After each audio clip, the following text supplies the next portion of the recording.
Praise the lord. ప్రేమాస్వరూపి, ఆత్మస్వరూపి, సత్యస్వరూపి, మహిమాస్వరూపి అయిన త్రియేక దేవుని నామములో మీకు ఆత్మాభిషేకము మెండుగా నిండుగా కలుగునుగాక. ఈ దినపు యేసయ్య జీవపు మాట హెబ్రీయులకు రాసిన పత్రిక 10వ అధ్యాయం 38వ వాక్య భాగం. అతడు వెనుక తీసిన ఎడల అతని యందు నా ఆత్మకు సంతోషముండదు.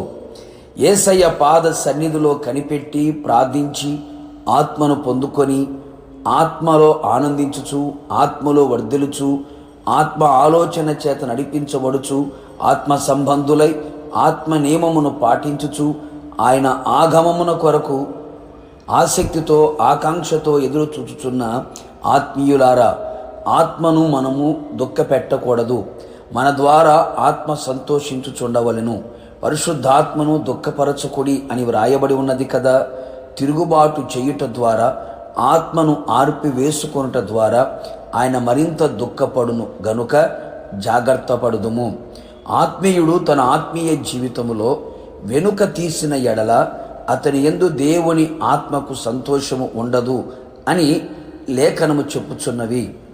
మారుమనసు పొంది పాప క్షమాపణ నిమిత్తం బాప్తీసం పొంది పరిశుద్ధాత్మను పొందుకొని అపోస్తుల బోధ, సహవాసం, రొటెవిర్చుట, ప్రార్థనలో ఎడతెగక ఉంటూ విశ్వాస యాత్రలో పరిశుద్ధమైన మార్గములో ఆయన రాకడను గూర్చిన నిరీక్షణ కలిగి ముందుకు కొనసాగుచున్న మనమందరము ఏ విషయములో కూడా వెనుకంజ వేయకూడదు, వెనుక వైపు చూడకూడదు, వెనుక తీయకూడదు.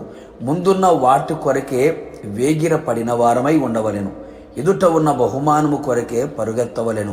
మన ఎదుట ఉన్న యేసు వైపే చూడవలెను. వెనుకకు తిరిగిన లోతు భార్య, శిష్యులు, సౌలు నష్టపోయిన వారిగా, పతనాస్థితులకు వెళ్ళిన వారిగా కనబడుచున్నారు.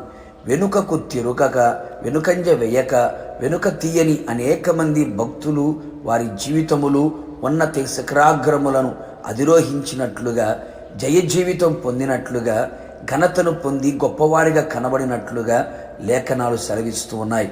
కావున నా దేవుని ప్రియులారా, యేసయ్య వలన నీతిమంతులుగా తీర్చబడి మనము విశ్వాస విషయములో వెనుక తీయకూడదు.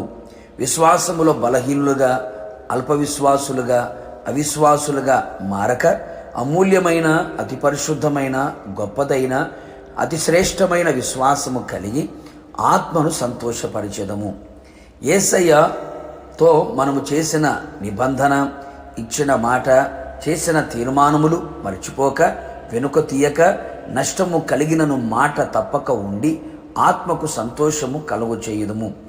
ఆయన సేవ, పరిచర్య అని నాగటి మీద చెయ్యి పెట్టి ప్రాణము పోయేంత వరకు, ప్రభు వచ్చేంత వరకు నిందలైన, అవమానములైన, శ్రమలైన, బాధలైన, కష్టములైన, మరి ఏదైనా దరి చేరినను, వచ్చి మీద పడినను వెనుక తీయక ఆత్మను సంతోషపరిచెదము.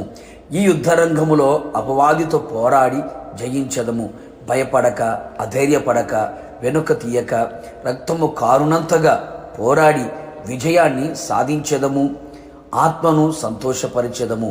నిశ్చయముగా ఆత్మను సంతోషపరిచిన వారు పెండ్లి కుమార్తెగా మార్చబడి, ఆత్మనాథుడు సిద్ధపరిచినటువంటి అనుభవంలో నడిపించబడి, పెళ్లి కుమారుడైన యేసయ్యను మధ్యాకాశంలో ఎదుర్కొని ఆయనతో కూడా యుగయుగములు నిలిచి ఉండేదము. ప్రార్థన. ఆత్మస్వరూపైన దేవా, నీ పరిశుద్ధ పాదములకి స్తుతి స్తోత్రము చెల్లించుచు ఉన్నాం. మా ఆత్మీయ జీవితంలో, భక్తి రంగములో ఎక్కడ వెనక తీయకుండా, ఆత్మను దుఃఖపరచక, ఎల్లప్పుడూ ఆత్మను సంతోషపరిచేవారిగా మా జీవితాలు మలచమని కోరుకుంటున్నాం. విరోధమైన, విధేయమైన కార్యములు కూడా ఏ ఒక్కటి మాలో కనబడనివ్వకుండా మీరు చేసి మీ నామాన్ని కనపరుచుకోమని, మా ద్వారా మీరు ఎల్లప్పుడూ సంతోషించు వారిగా కనబడినట్లుగా అట్టి కృప మాకు దయచేయమని యేసు నామములో అడిగి పొందుకున్నాము తండ్రి, ఆమేన్.